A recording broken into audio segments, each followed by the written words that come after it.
Is it rational to believe in God?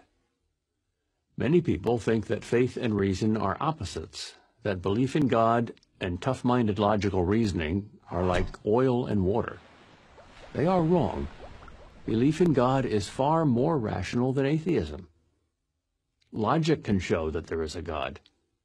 If you look at the universe with common sense and an open mind, you'll find that it's full of God's fingerprints. A good place to start is with an argument by Thomas Aquinas, the great 13th century philosopher and theologian. The argument starts with the not very startling observation that things move. But nothing moves for no reason. Something must cause that movement. And whatever caused that must be caused by something else, and so on. But this causal chain cannot go backwards forever. It must have a beginning. There must be an unmoved mover to begin all the motion in the universe, a first domino to start the whole chain moving, since mere matter never moves itself. A modern objection to this argument is that some movements in quantum mechanics, radioactive decay for example, have no discernible cause. But hang on a second. Just because scientists don't see a cause doesn't mean there isn't one. It just means science hasn't found it yet. Maybe someday they will. But then there will have to be a new cause to explain that one, and so on and so on. But science will never find the first cause. That's no knock on science. It simply means that a first cause lies outside the realm of science.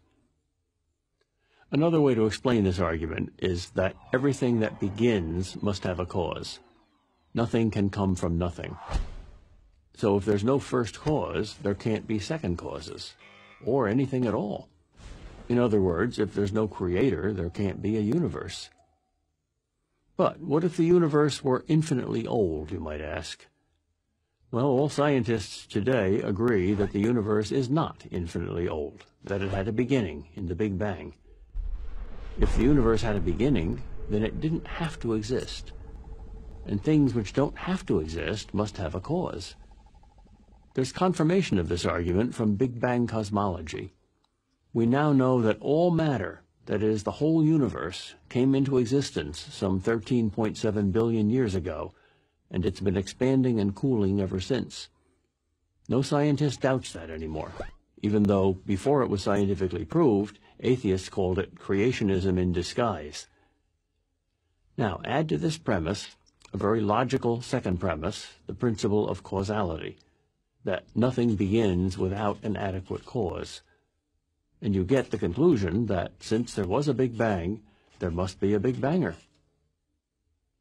But is this Big Banger God? Why couldn't it be just another universe? Because Einstein's general theory of relativity says that all time is relative to matter, and since all matter began 13.7 billion years ago, so did all time. So there's no time before the Big Bang. And even if there is time before the Big Bang, even if there is a multiverse, that is, many universes with many Big Bangs, as string theory says is mathematically possible, that too must have a beginning. An absolute beginning is what most people mean by God.